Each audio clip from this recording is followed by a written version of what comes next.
Hi hello welcome to G8 news. నేను మీ journalist విప్లవశ్రీ. తను డప్పు కొట్టినా, నేపథ్య గానం చేసినా, పాట పాడినా, చిందేసినా తెలంగాణ సమాజం మొత్తం కూడా చైతన్యం అవ్వాల్సిందే. అలాంటి వ్యక్తిని నా ముందు పెట్టుకొని నేను ఎక్కువ మాట్లాడడం సబబు కాదు.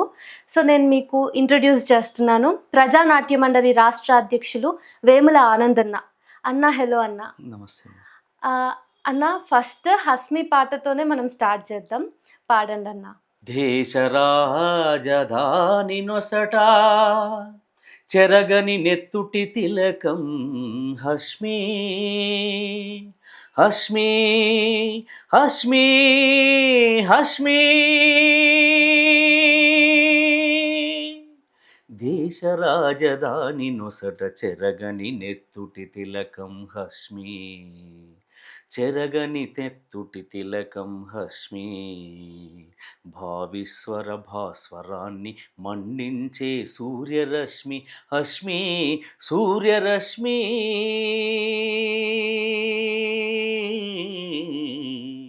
దేశ రాజధాని నొసట చెరగని నెత్తుటి తిలకం హస్మి లక్షలాది హృదయాలను కదిలించే ఎదనీదని నిదరోయే బ్రతుకులను మేల్కొలిపే కదనీదని అధికారం కురిపించెను కత్తులవానా అధికారం కురిపించెను కత్తులవానా నడి రోడ్డున నిన్ను ముంచెను నెత్తుటిలోనా దేశ రాజధాని నొసట చెరగని నెత్తుటి తిలకం హస్మి హస్మి హస్మి ఆ ఆ ఆ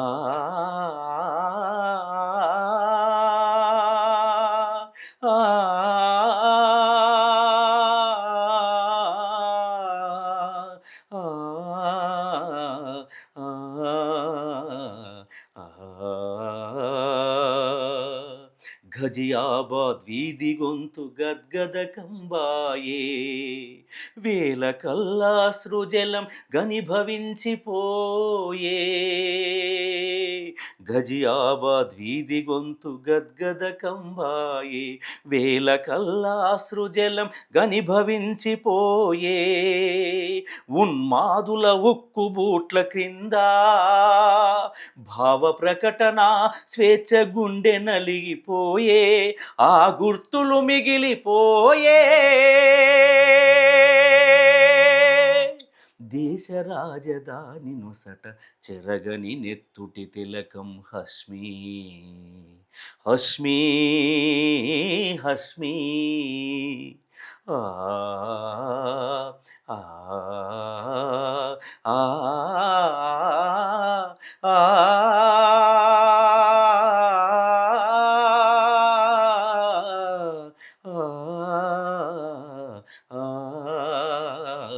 ఆ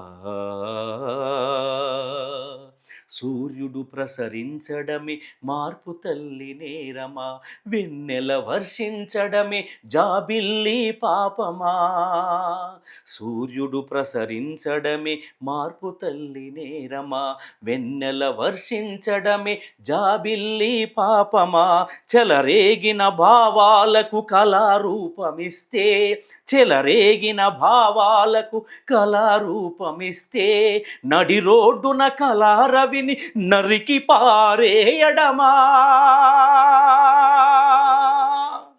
దేశ రాజధాని నొసట చెరగని నెత్తుటి తిలకం హస్మి చెరగని నెత్తుటి తిలకం హస్మి ఆ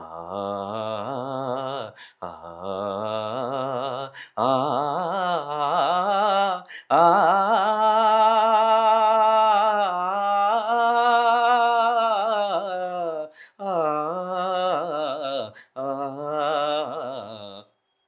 ఆ ఊగి ఊగిసలాడే కవుల ఊహల నిండా ఉద్వేగం నింపెను నీవెగరేసిన జెండా. ఊగిసలాడే కవుల ఊహల నిండా ఉద్వేగం నింపెను నీవెగరేసిన జెండా.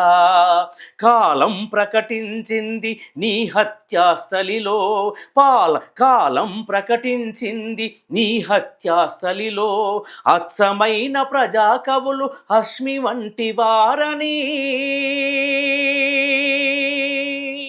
దేశ రాజధాని నొసట చెరగని నెత్తుటి తిలకం హష్మి.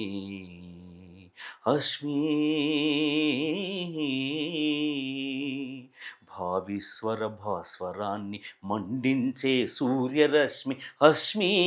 సూర్యరశ్మి దేశ రాజధాని నొసట చెరగని నెత్తుటి తిలకం హష్మి. దేశ రాజధాని నొసట చెరగని నెత్తుటి తిలకం హష్మి.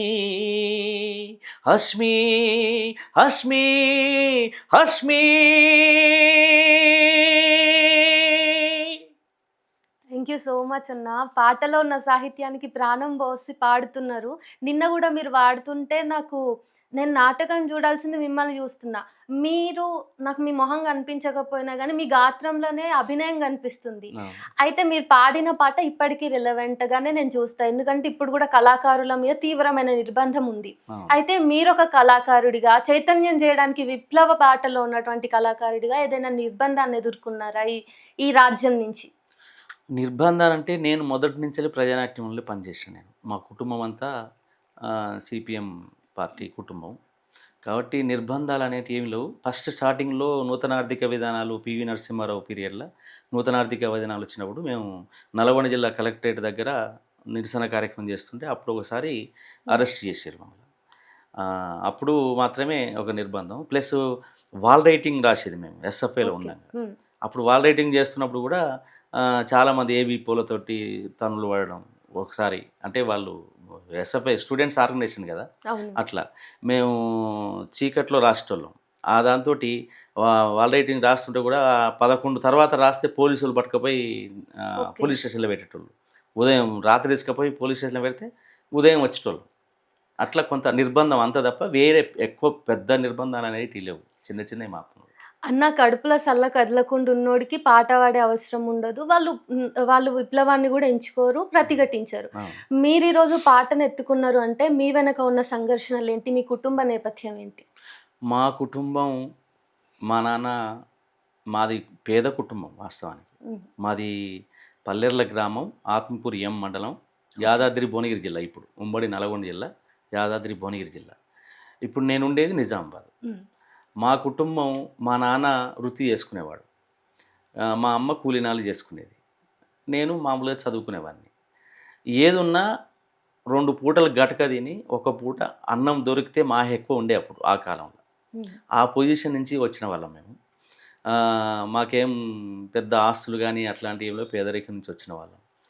ఆ పేదరికం చూసినాం కాబట్టే పేదవాడు ఎలా నలుగుతున్నాడు, ఉన్నవాడు ఉన్నవానికి ఎట్లా ఎదుగుతున్నాడు, ఆ పరిస్థితులు రాను రాను రాను రాను ప్రజానాట్యముల్లో పనిచేస్తున్నంత కాలం అర్థమైంది మాకు.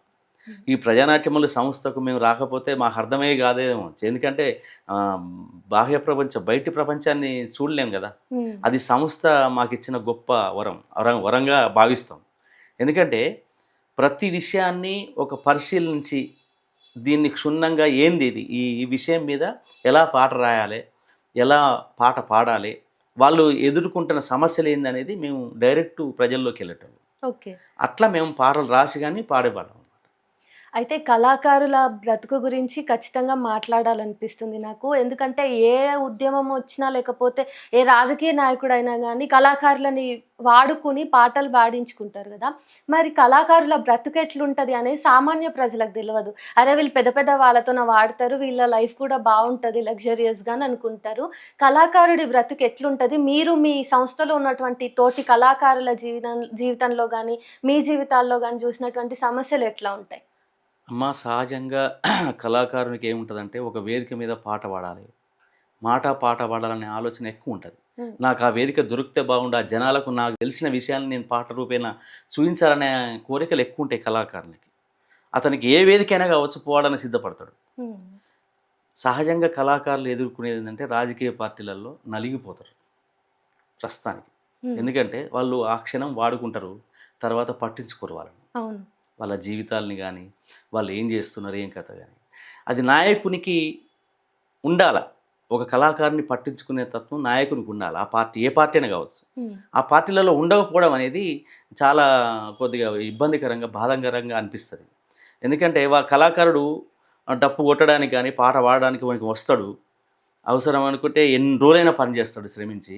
అతన్ని తిండి పెట్టడంలో అశ్రద్ధ ఉంటుంది, చిన్న చూపు ఉంటుంది. అతన్ని చూడడంలో కూడా చిన్న చూపు ఉంటుంది. అది మేము ఎదుర్కొంటున్నాం కూడా. అది ఆ భావన ఉండొద్దు అనేదే ఈ వేదిక నుంచి చెప్తున్నా. కళాకారుడు అనుకునేవాడు తన పాటను శ్రమపడి తన కంఠంలోంచి అలాంటి కంఠాలు దొరకడం కూడా కష్టమైన పని. అందరికీ ఆ కంఠాలు రావు.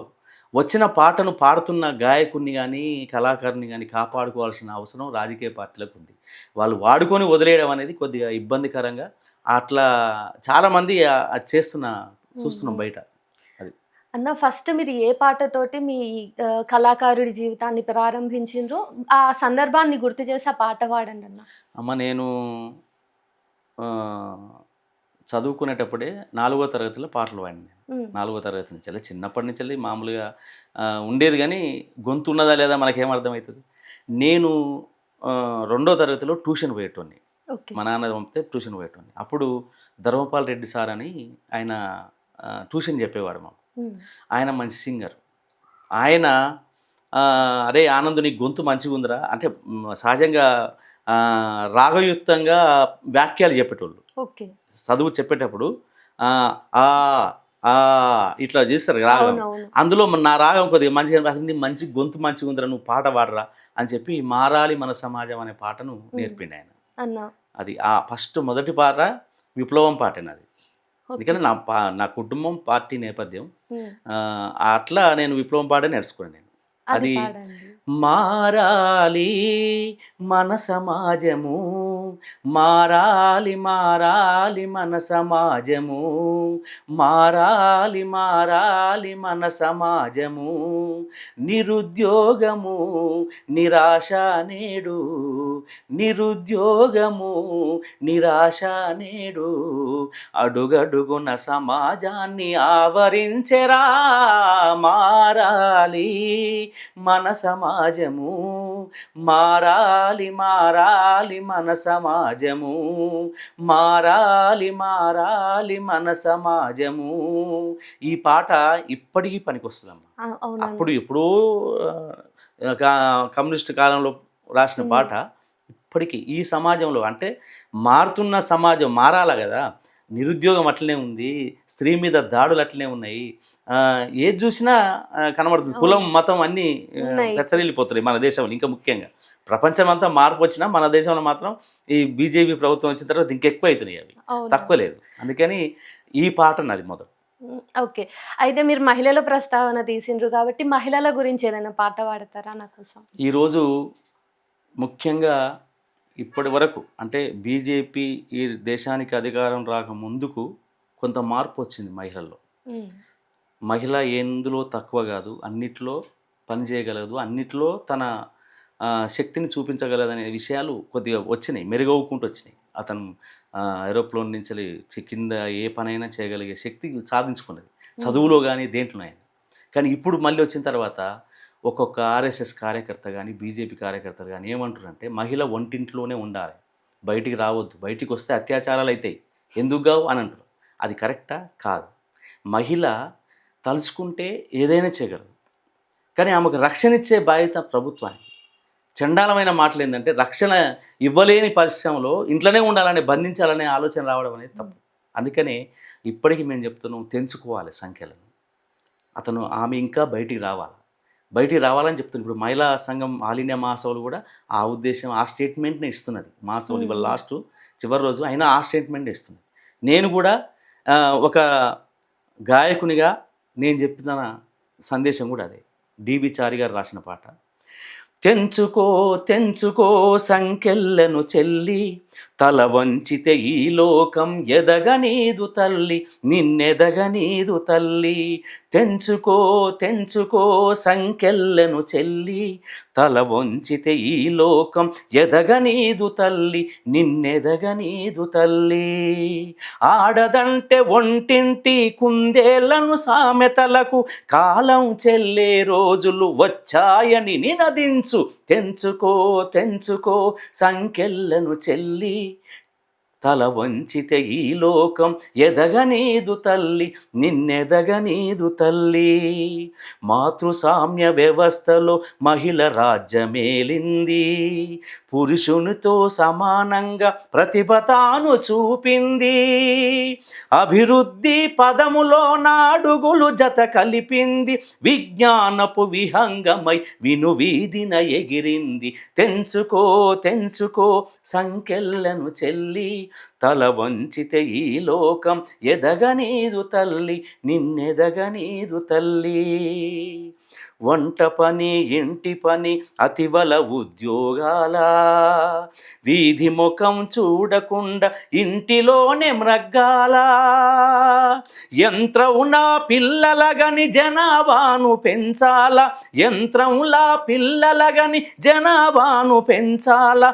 ఛాందసాల చెరసాలకు తలలు మనం వంచాల. తెంచుకో తెంచుకో సంకెళ్ళను చెల్లి, తల వంచితే ఈ లోకం ఎదగనీదు తల్లి, నిన్నెదగనీదు తల్లి. నేర్పుగా మనముంటేనే మార్పన్నది ఉంటుంది, చైతన్యం కొరవడితే ప్రగతి కుంటుబడుతుంది. అధికారపు పగ్గాలను మహిళ చేత పట్టుకుంటే, అధికారపు పగ్గాలను మహిళ చేత పట్టుకుంటే ఇన్నేళ్ళ అసమానత తోక ముడుచుకుంటుంది. తెంచుకో తెంచుకో సంకెళ్ళను చెల్లి, తల వంచితే ఈ లోకం ఎదగనీదు తల్లి, నిన్నెదగనీదు తల్లి, ఎదగనీదు తల్లి, నిన్నెదగనీదు తల్లి. ఎంత చక్కగా పాడుతున్నారన్నా. మీకు ప్రశంసలు కొత్త కాకపోవచ్చు కానీ మీరు పాడుతున్న పాటలకి అనుగుణంగానే మీ జీవితం కూడా ఉంది. మీ అమ్మ మిమ్మల్ని మీకు పాటకి గురువు అని విన్నాను. ఆ తర్వాత మీ సహచరిది కూడా ఒక నేపథ్యం ఉందని, ఈ పాటకి కరెక్ట్గా సూట్ అవుతుందని కూడా విన్నా. మీ జీవితంలో ఉన్న ఈ ఇద్దరు మహిళామూర్తుల గురించి చెప్పండి. అమ్మ ముఖ్యంగా, అమ్మకు చదువు రాదు కానీ కలుపులలో పాటలు పాడేదమ్మ. ఉమ్, ఆ గొంతే వచ్చిందేమో అనుకుంటున్నాం మేము. మా నాన్న కూడా పాటలు పాడకపోయేది కానీ ఈ బ్యాండు వాయిస్తారు కదా, ఉమ్, ఇది టార్నెట్ ఊంచుడు ఊదుడు అని అంత ఉంటుంది కదా, దాంట్లో పనిచేసేవాడు. ఓకే. అట్లా నాన్న మధ్యలోనే ఆ, నేను ఇంటర్మీడియట్ చదివేటప్పుడు చనిపోయిండు. ఆ తర్వాత మేము మా అంతలో మేము సంఘం చేసుకుంటూ ప్రజానాట్యం వల్ల పని చేసుకుంటూ బతికినాం. మాకు ఇద్దరు అన్నదమ్ములు, తమ్ముడు ఖమ్మంలో ఉంటాడు, ఉమ్, ఇంకో చిన్న తమ్ముడు హైదరాబాద్లోనే ఉంటాడు. ఇది అయితే మా అమ్మ పాటలు పాడిన తత్వం మేము అది చూసి సరే ఆ గొంతు వచ్చిందనే ఉమ్, ఆలోచన ఉన్నా, మాకు అది వచ్చింది, ఆ గొంతు ఉంది కాబట్టి మేము పాటలు పాడగలిగినాం. ఆ పాటలు కూడా మా తమ్ముడు పాడతాడు, మా ముగ్గురం అన్నదమ్ములం పాడతాం పాటలు. ఓకే. మేము నడిపోడు ఓల్డ్ టైమర్గా పనిచేస్తుండే ఖమ్మంలో.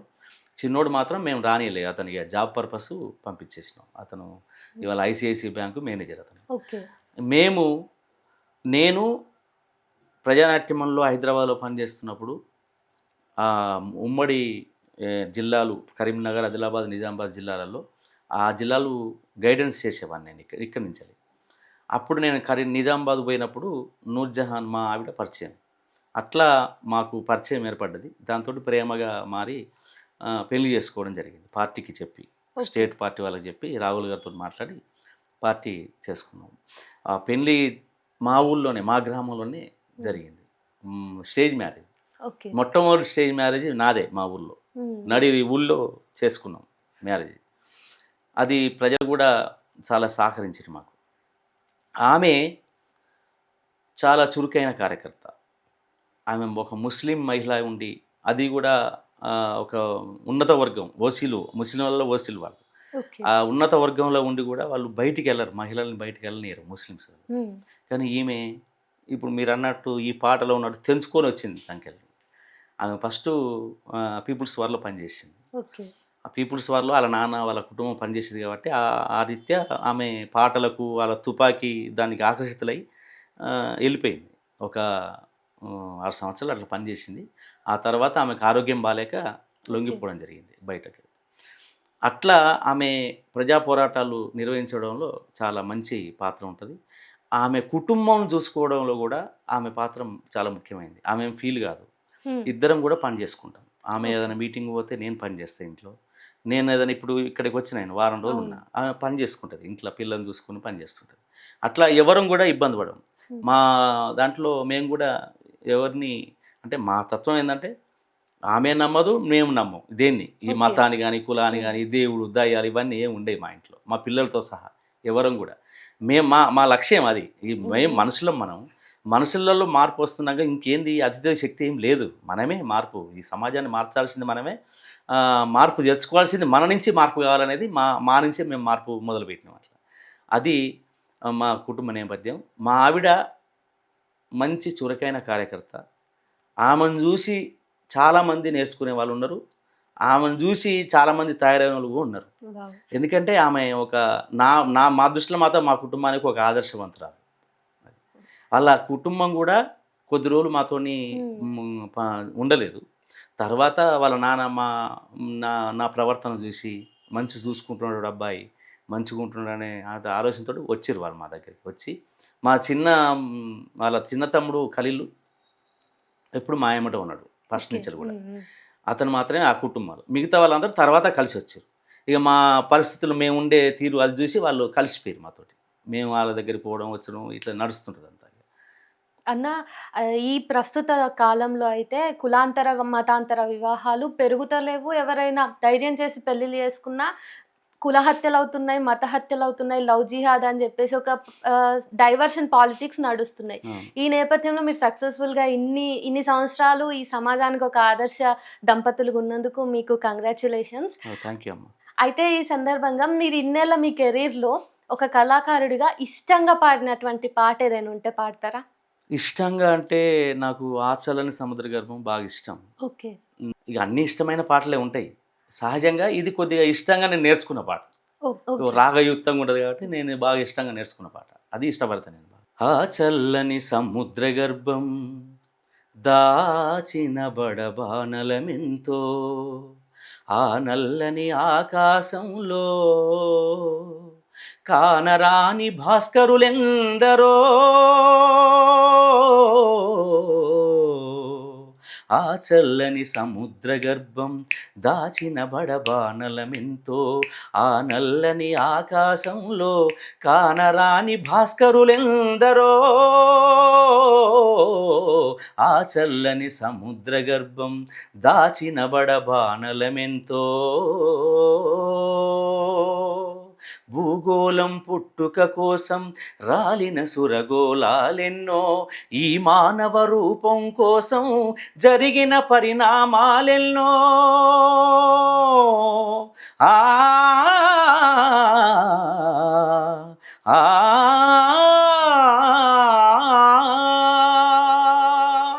భూగోళం పుట్టుక కోసం రాలిన సురగోళాలెన్నో ఈ మానవ రూపం కోసం జరిగిన పరిణామాలెన్నో ఒక రాజును గెలిపించుటలో ఒరిగిన నరకంఠాలెన్నో ఒక రాజును గెలిపించుటలో ఒరిగిన నరకంఠాలెన్నో కులమతాల సుడిగుండాలకు బలికాని పవిత్రులెందరో ఆ చల్లని సముద్ర గర్భం దాచిన బడబానలమెంతో ఆ నల్లని ఆకాశంలో కానరాని భాస్కరులెందరో ఆ చల్లని సముద్ర గర్భం దాచిన బడబానలమెంతో మానవ కళ్యాణం కోసం పనమోర్చిన రక్తం ఎంతో రణరక్కసి కరాల నృత్యం రాల్చిన పసి ప్రాణాలెన్నో ఆ ఆ ఆ ఆ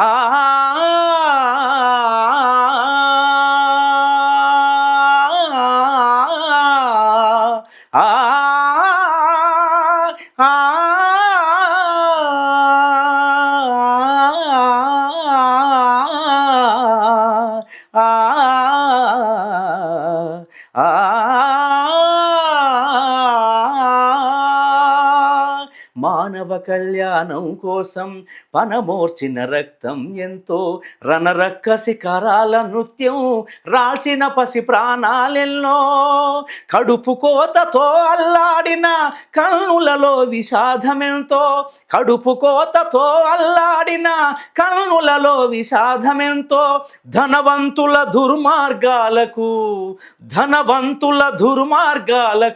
దగ్ధమైన బ్రతుకులు ఎన్నో, ఆ చల్లని సముద్ర గర్భం దాచిన బడబానలమెంతో, ఆ నల్లని ఆకాశంలో కానరాని భాస్కరులెందరో, ఆ చల్లని సముద్ర గర్భం దాచిన బడబానలమెంతో.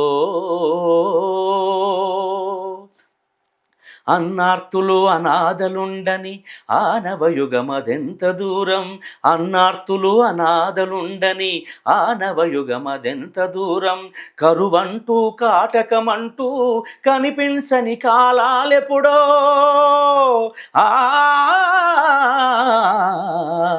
ఆ అన్నార్తులు అనాథలుండని ఆనవయుగమదెంత దూరం, కరువంటూ కాటకమంటూ కనిపించని కాలాలెప్పుడో, పసిపాపల నిదుర కనులలో ముసిరిన భవితవ్యం ఎంతో, పసిపాపల నిదుర కనులలో ముసిరిన భవితవ్యం ఎంతో, ఆ గాయపడిన కవి గుండెలలో, గాయపడిన కవి గుండెలలో వ్రాయబడని కావ్యాలెన్నో, ఆ చల్లని సముద్ర గర్భం దాచిన బడబానలమెంతో, ఆ నల్లని ఆకాశంలో కానరాని భాస్కరులెందరో, ఆ చల్లని సముద్ర గర్భం దాచిన బడబానలమెంతో. ఆ ఆ ఆ ఆ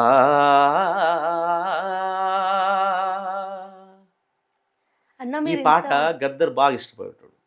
ఆ! మీరింత ప్రాణం పెట్టి పాడుతున్నారు గదా! ఈ విషయంలో మీకు ప్రజానాట్య మండలి ఏ రకంగా హెల్ప్ అయిందనుకోవచ్చు? అండ్ మీరక్కడ ఎన్ని సంవత్సరాల నుంచి చేస్తున్నారు? అమ్మ నేను ఇవాళ ఇలా పాట పాడుతున్నంటే అది ప్రజానాట్యం. హ్మ్. మా సంస్థ లేకుండా ఫస్ట్ నేను లేను.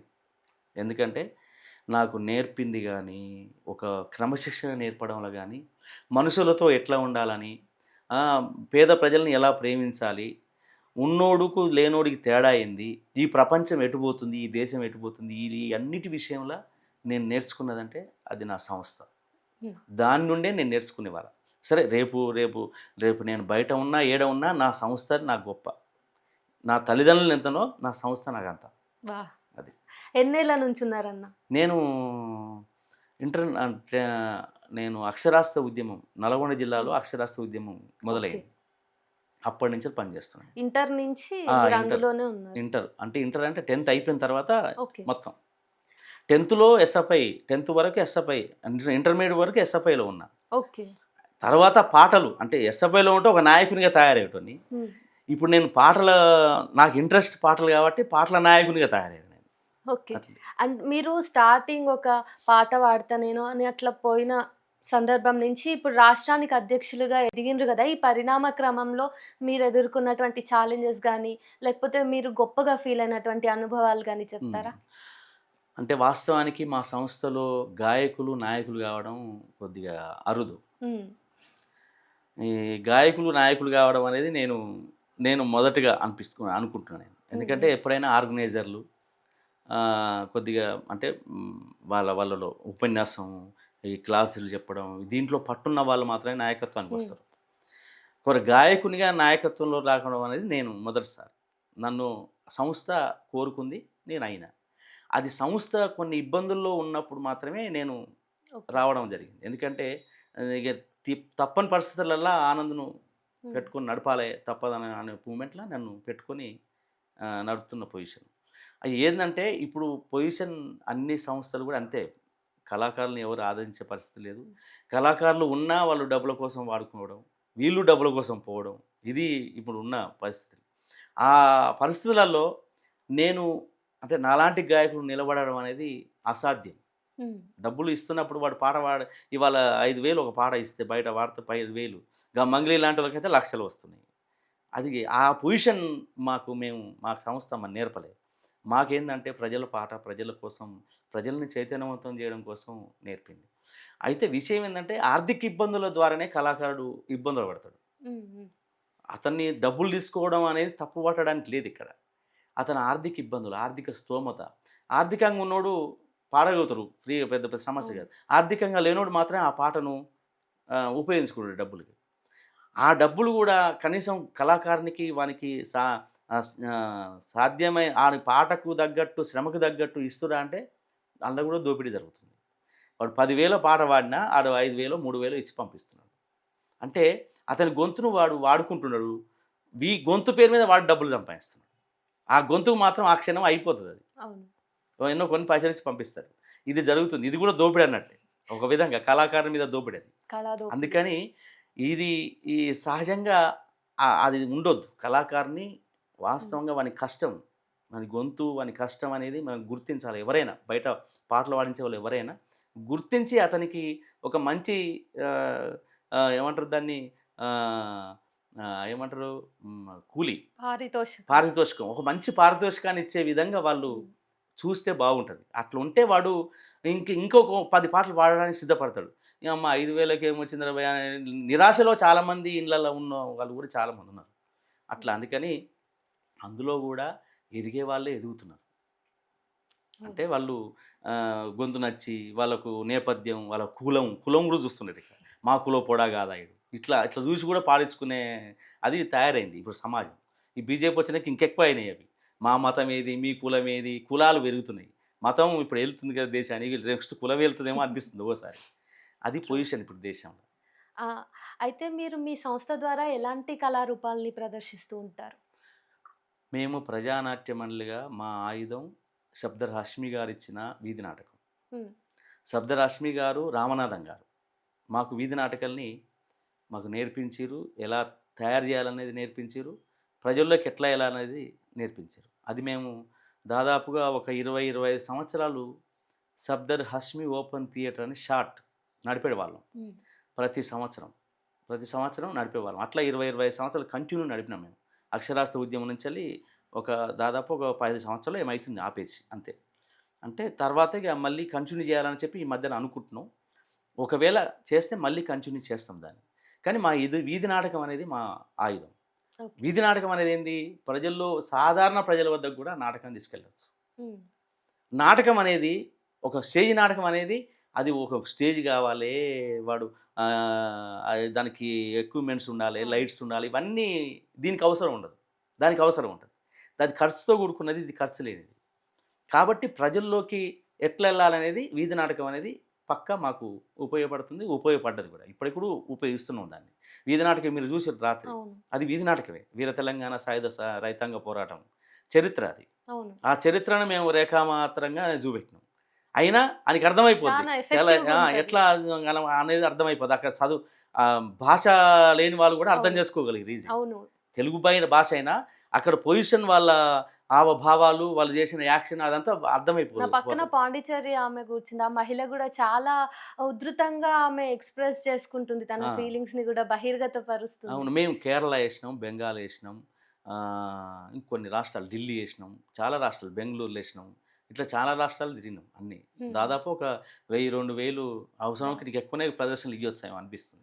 తెలంగాణ నాటకాన్ని ప్రారంభం నుంచి నేనే పాడుతున్నా దాన్ని. హ్మ్. ఇప్పుడు చాలామంది జిల్లాల వారీగా నేర్చుకొని టీంలు తయారైనాయి. ఇప్పుడు మంచి అంటే నేను ఆనంద్ ఒక్కడే కాకుండా చాలామంది గాయకులు ఆ పాటను, ఆ నాటకాన్ని నడిపిస్తున్నారు. అయితే అన్న మీరెప్పుడు తెర వెనుక నేపథ్య గాయకుడిగానే ఉంటారా?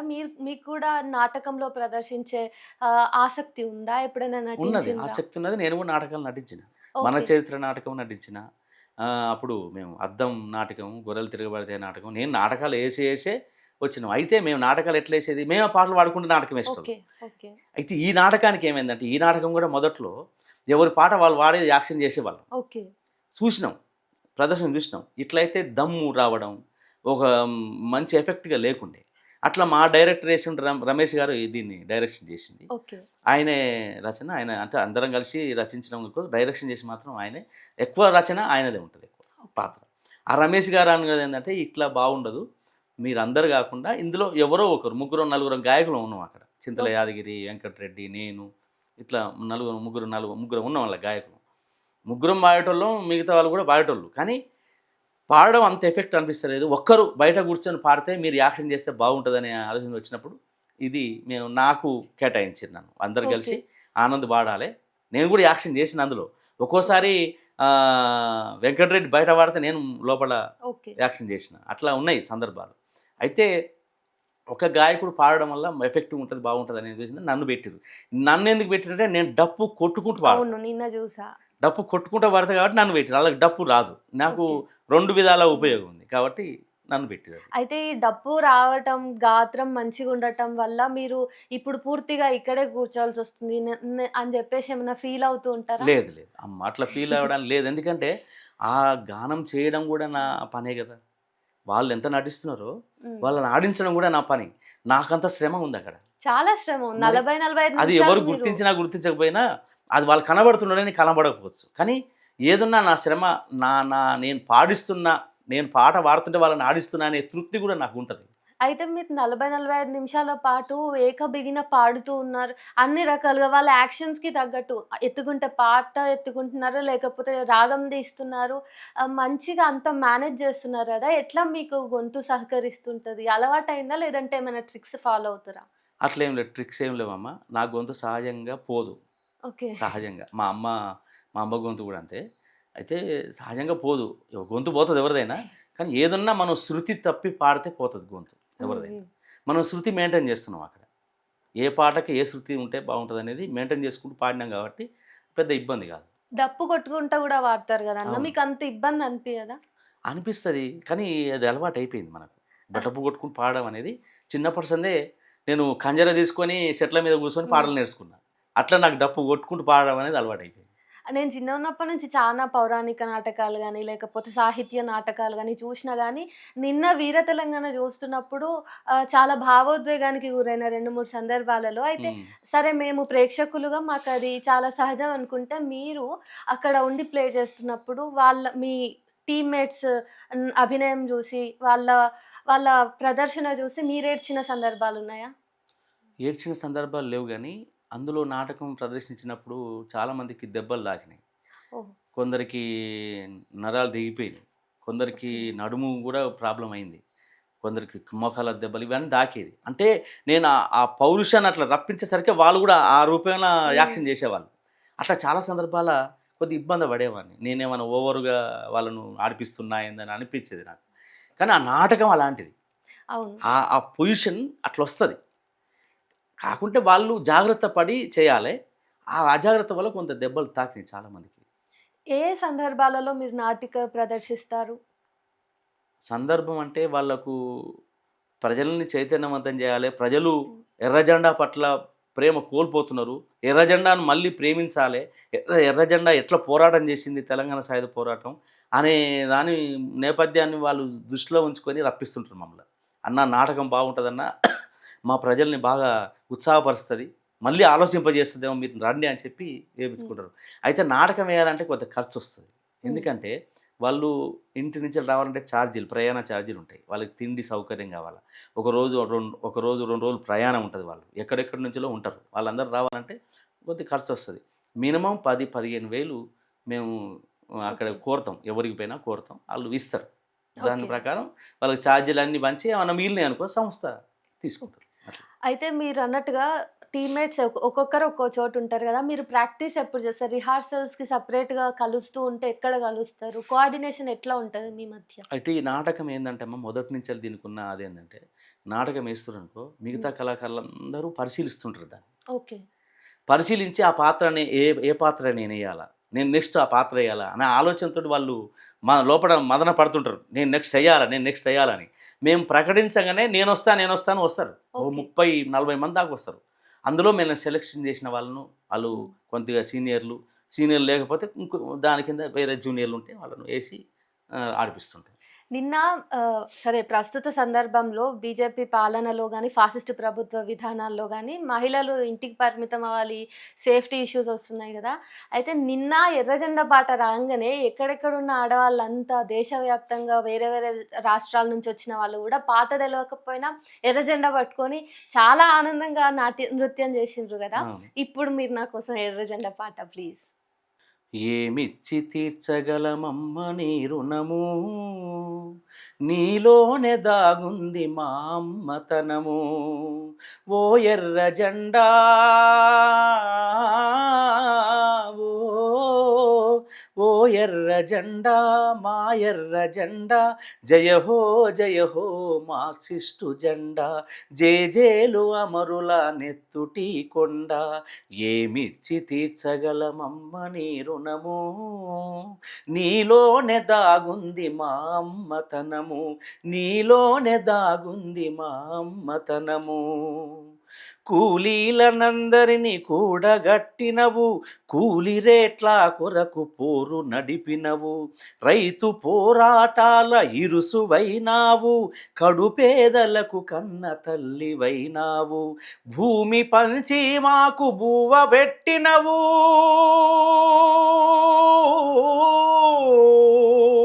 భూమి పంచి మాకు బువ్వవైనావు, వీర తెలంగాణ పోరైనావు.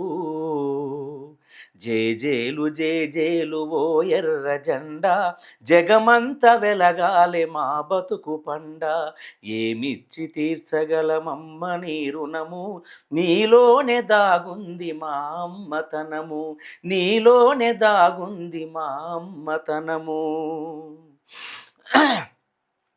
అంటరానోళ్ళని దళితులను వెలివేస్తే ఆత్మగౌరవమిచ్చే పాటవైనావు, గిరిజన భూముల గుంజుకో చూస్తుంటే పోడు భూములు దక్కే బాటవైనావు, ఆదివాసీ హక్కు గొంతువైనావు,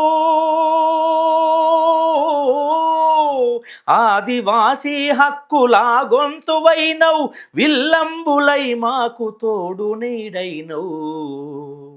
జయ హో ఓ ఎర్ర జెండా, అనగారిన ప్రజల ఆశల నిండా.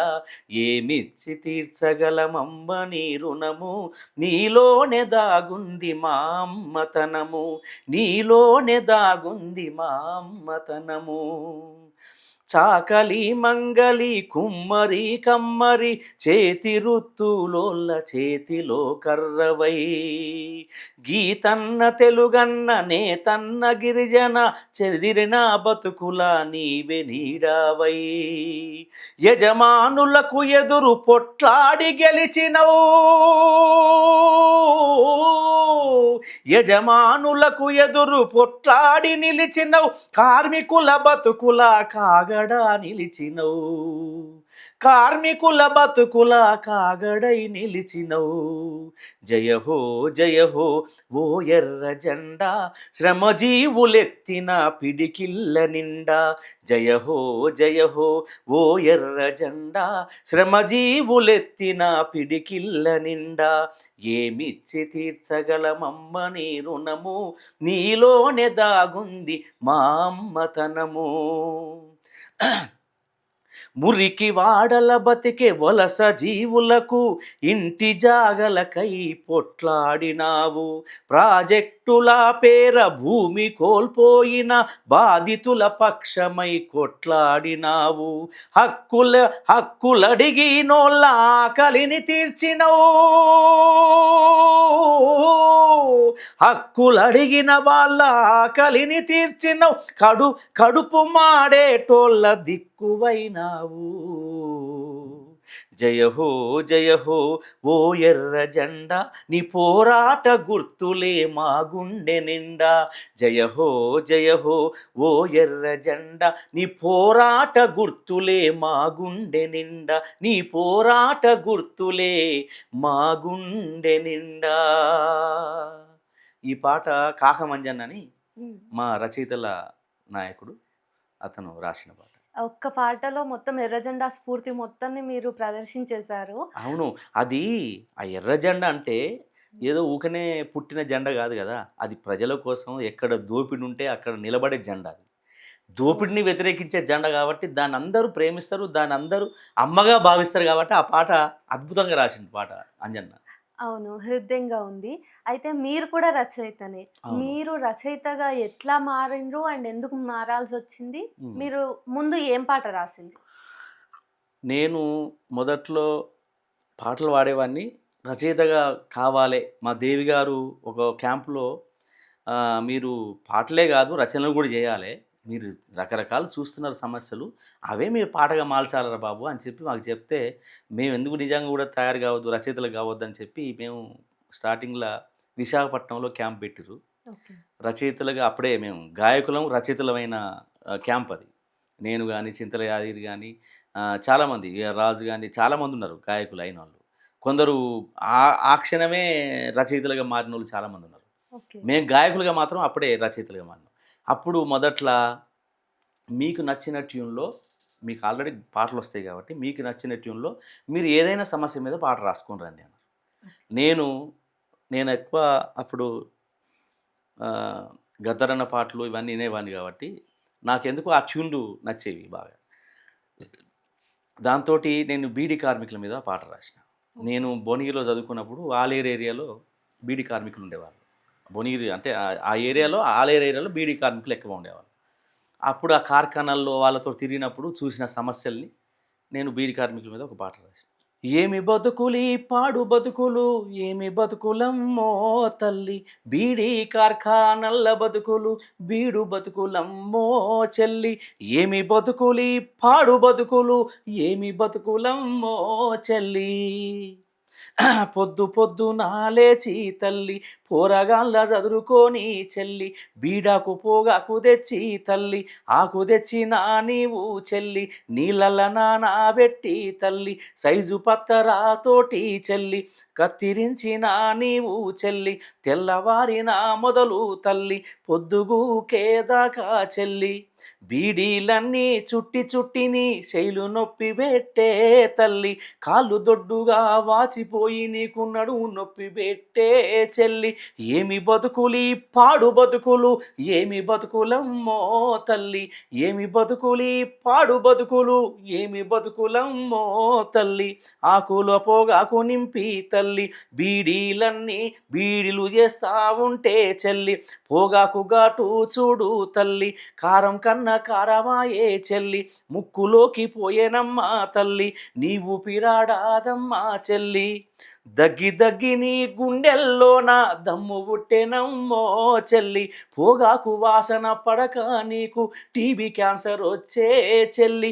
ఏమి బతుకులి పాడు బతుకులు, ఏమి బతుకులమ్మో చెల్లి, బీడీ కార్ఖానల్ల బతుకులు, బీడు బతుకులమ్మో చెల్లి, బీడీ కార్ఖానల్ల బతుకులు, బీడు బతుకులమ్మో చెల్లి. ఏమి బతుకులి పాడు బతుకులు, ఏమి బతుకులమ్మో చెల్లి. ఈ పాట నేను రాసేటప్పుడు దేవేంద్ర గారు మా గురువు. ఓకే. అంటే ఆయన రచనలు అన్నీ ఎక్కువ రచనలు చేసేవాడు. ఆయన ఈ పాట ఎట్లా రాసినవురా నువ్వు? మొదటిసారి రాసినావు గదా! ఒక జీవితాన్ని చూపెట్టినావు నువ్వు పాటల. అసలు అద్భుతంగా రాసినవురా నాన్న నువ్వు అని చెప్పి బాగా అప్రిషియేట్ చేసిండు. అంటే ఆయన సహజంగా నేను అంతకుముందు కూడా ట్రై చేసేది.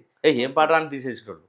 ఈ పాట చూసిన తర్వాత వాళ్ళ జీవితాన్ని మీరు చూపెట్టిన అంత తర్వాత పరిశీలించిండ్రు ఆ! వాళ్ళని. వాళ్ళ జీవితం కనబడేసరికి వాళ్ళు ఆశ్చర్యపోయారు. అంటే నేను సహజంగా ఎంఎల్ పార్టీ అంటే పీపుల్స్ పార్టీ పాటలు విన్నా కాబట్టి అందులో జీవితం ఉంటది వాళ్ళు గూడా.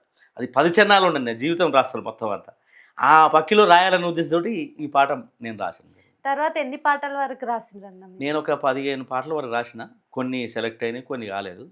ఓకే. కానీ కొన్ని మాత్రం రికార్డింగ్‌లు చేసిర్రు. ఓకే. తర్వాత పొట్టకూటి కొరకు నీవు పొలం పనికి పోయినావు, పొట్ట నిండదాయలే పూట గడవదాయలే, పొట్ట నిండదాయలే పూట గడవదాయలే, ఒరి కోతలు కోసి నీవు వడ్ల రాసివైనావు, గడ్డి పోసలేరి నీవు గడ్డావే అయినావు, గుక్కెడు గంజి లేదులే గుక్కెడు బువ్వ లేదులే, బుక్కెడు బువ్వ లేదులే గుక్కెడు గంజి లేదులే. ఇదొక పాట.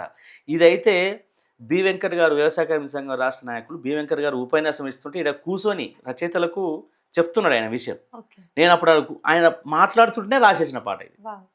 అప్పుడు ఆశువుగా. ఆ తర్వాత సిరులు మన రైతుల మీద ఒక పాట రాసిన, అదే అద్భుతమైన పాట.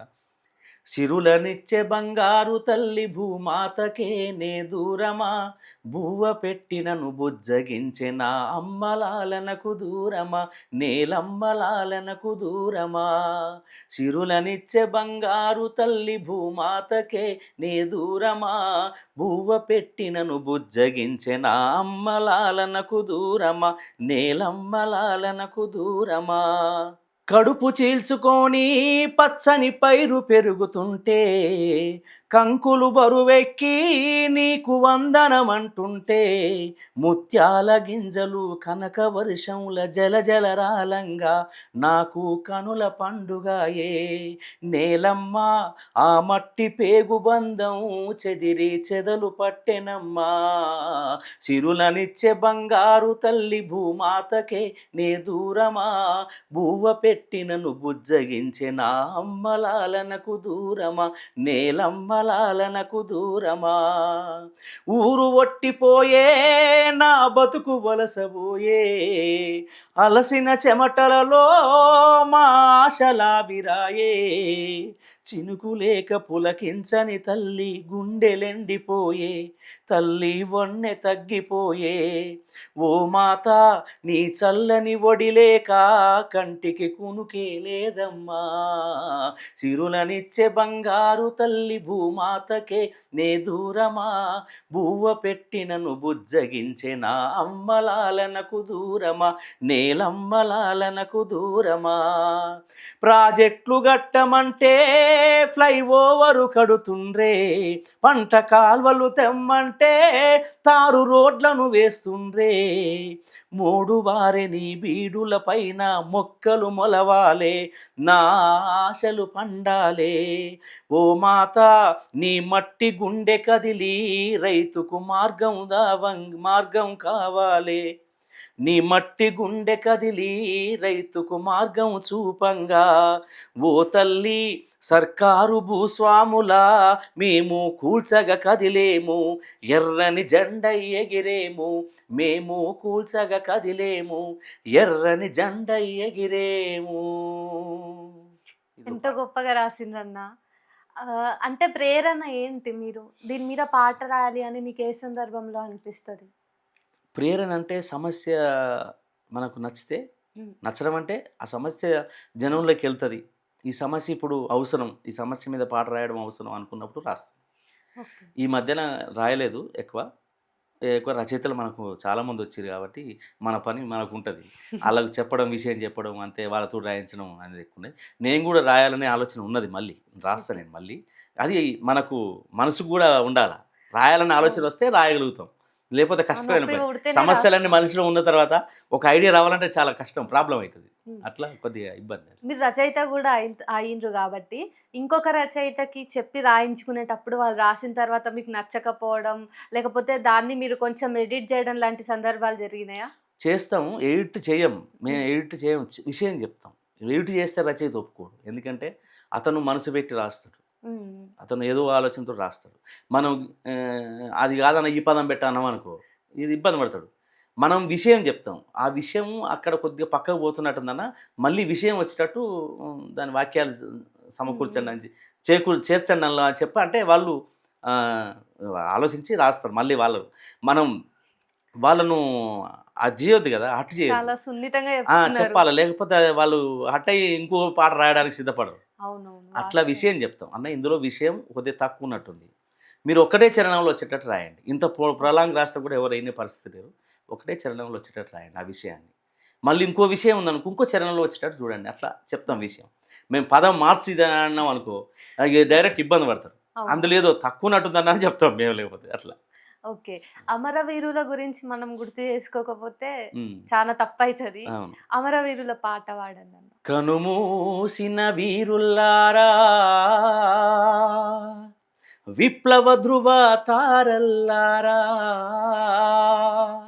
శ్రద్ధాంజలి ఘటిస్తున్నాం, అరుణాంజలులర్పిస్తున్నాం, అరుణాంజలులర్పిస్తున్నాం. కనుమూసిన వీరుల్లారా, విప్లవ ధృవతారల్లారా, శ్రద్ధాంజలి ఘటిస్తున్నాం, అరుణాంజలులర్పిస్తున్నాం. కనుమూసిన వీరుల్లారా, విప్లవ ధృవతారల్లారా, విప్లవ ధృవతారల్లారా. భౌతికంగా కనుమరుగైన అమరులైన ఆశయధనులు, భౌతికంగా కనుమరుగైన అమరులైన ఆశయధనులు అనునిత్యం అగుపిస్తారు. ఆ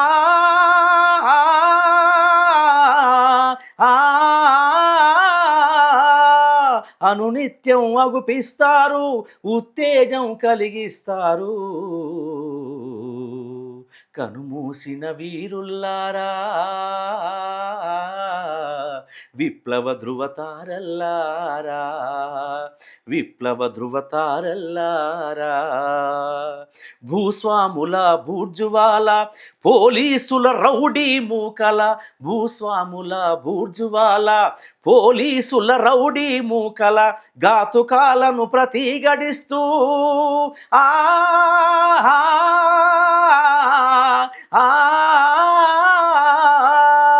ఘాతుకాలను ప్రతిఘటిస్తూ సమరం సాగించి తిరయ్యో. కనుమూసిన వీరుల్లారా, విప్లవ ధృవతారల్లారా, విప్లవ ధృవతారల్లారా. జైళ్ళలోన నెట్టిన గాని, తుపాకి గుల్లే పేల్చిన గాని, జైళ్ళలోన నెట్టిన గాని, తుపాకి గుల్లే పేల్చిన గాని, కటిక దరిద్రం కటిక దరిద్రం పీల్చిన గాని,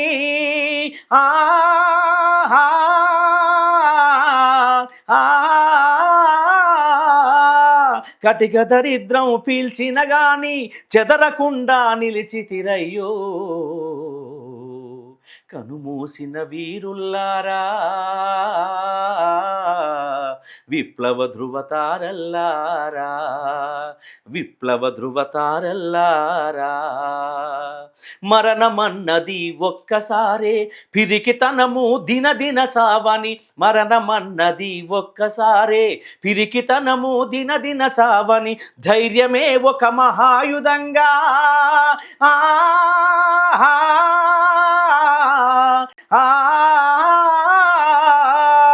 ధైర్యమే ఒక మహాయుధంగా దౌర్జన్యాన్ని ఎదిరించి తిరయ్యో. కనుమూసిన వీరుల్లారా, విప్లవ ధృవతారల్లారా, విప్లవ ధృవతారల్లారా. మన గమ్యం చేరుదాకా, లక్ష్యం నెరవేరుదాకా, మన గమ్యం చేరుదాకా, లక్ష్యం నెరవేరుదాకా, మీరు నడిచిన బాటలోనే ఓ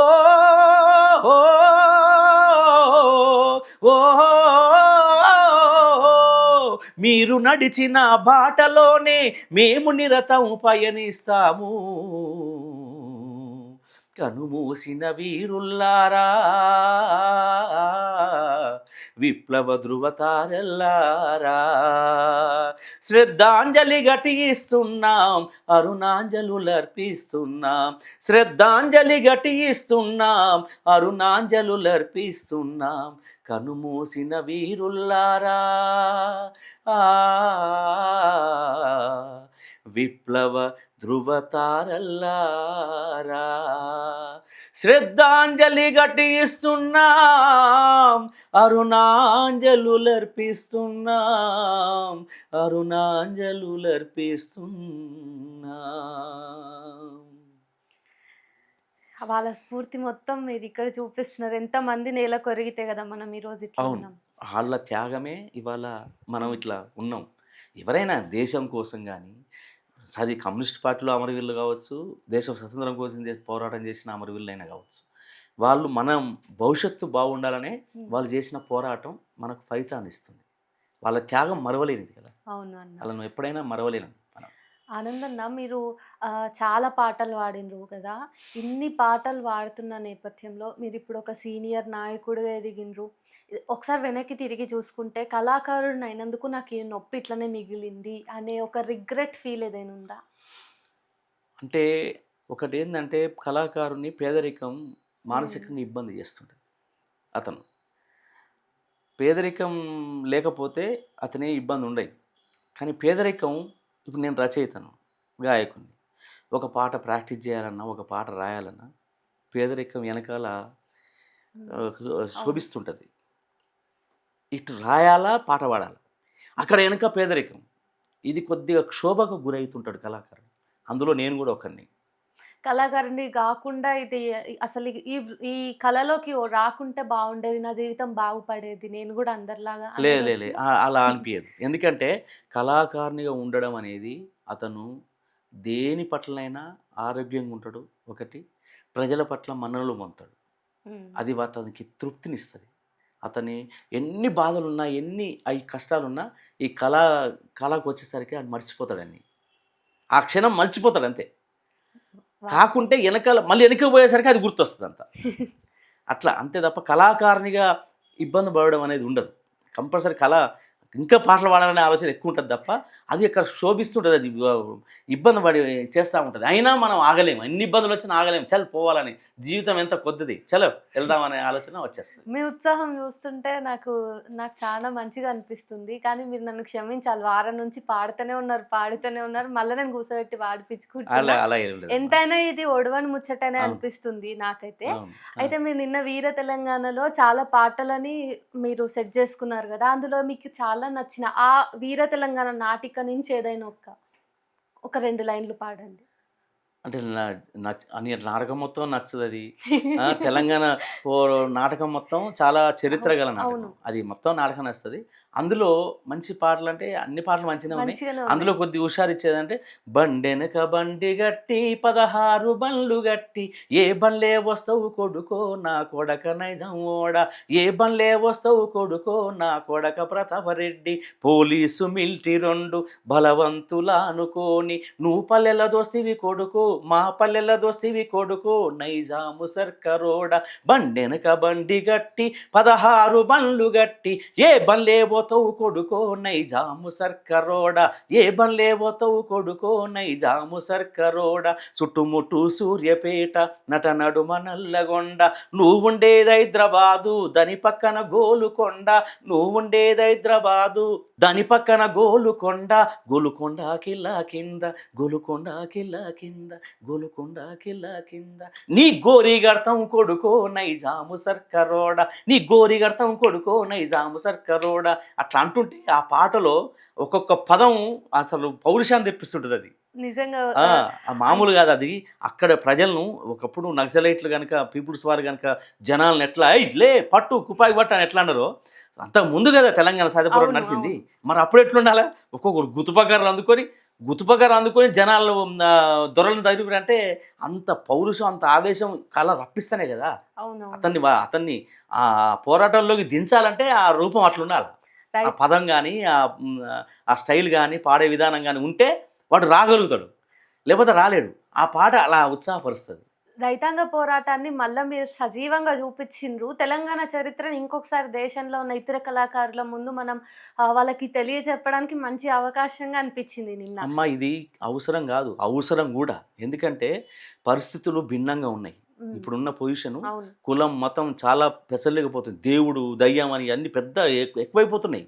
ఎక్కువైతున్నాయి అంటే అది ఏదో ఏమంటారు పెరుగుట, విరుగుట కొరకంటారు చూసినావు. ఇప్పుడు పెరుగుతుంది అది ఎప్పుడో ఇరుగుతది పట్టు అని.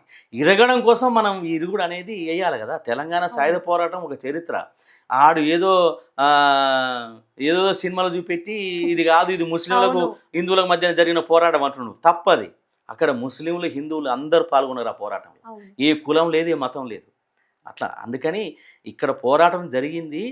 అక్కడ వెట్టి చాకిరికి దున్నేవాడికి భూమి కావాలి. వెట్టి చాకిరి వ్యతిరేకంగా దొరలతోటి మరి అట్లా అనుకుంటే దొరలందరూ హిందువులే.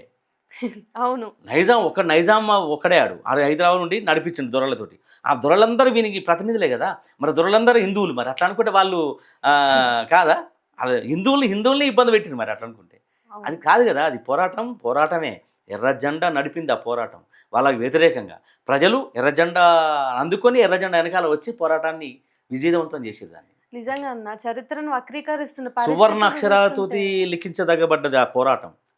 దేశ చరిత్రలోనే సువర్ణాక్షరాలతోటి లిఖించదగబడ్డ అంటే ఏందది, చరిత్రను మరవలేనిది అది. ఇప్పుడున్న యువతకు తెలియదు.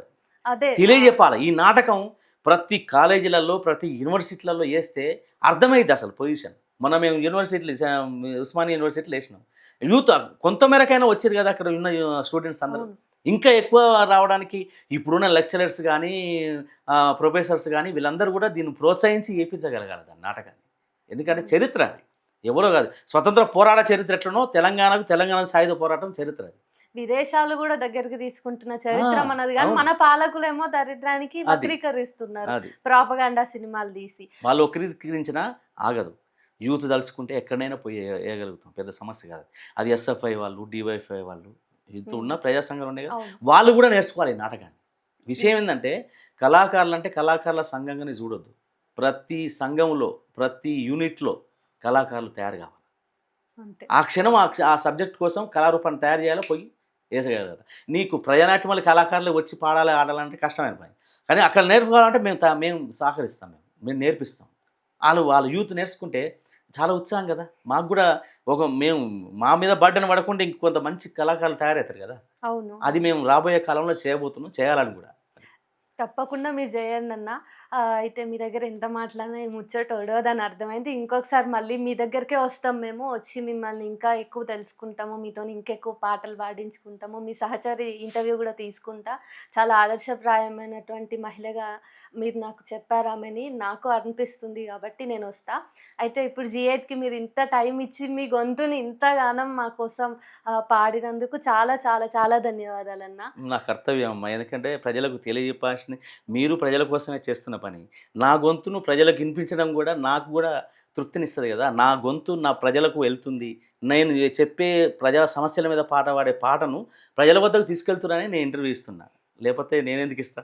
అది ప్రజల వద్దకు మీరు తీసుకెళ్ళగలుగుతారు. నా గొంతు కూడా పోతది. నా వంతుగా నేను చేస్తున్న కర్తవ్యంగా ట్రూ భావిస్తున్నా. అన్న. Thank you. Thank you. So విన్నారు గదా! ఈ ఇంటర్వ్యూ మీకు చాలా నచ్చిందనుకుంటున్నా. అయితే ఆనంద్ సహచరి నూర్జహాన్ గారిని కూడా నేను ఇంటర్వ్యూ చేసి మీ ముందుకు తీసుకొస్తా. అప్పటి వరకి స్టే ట్యూన్డ్. Thank you.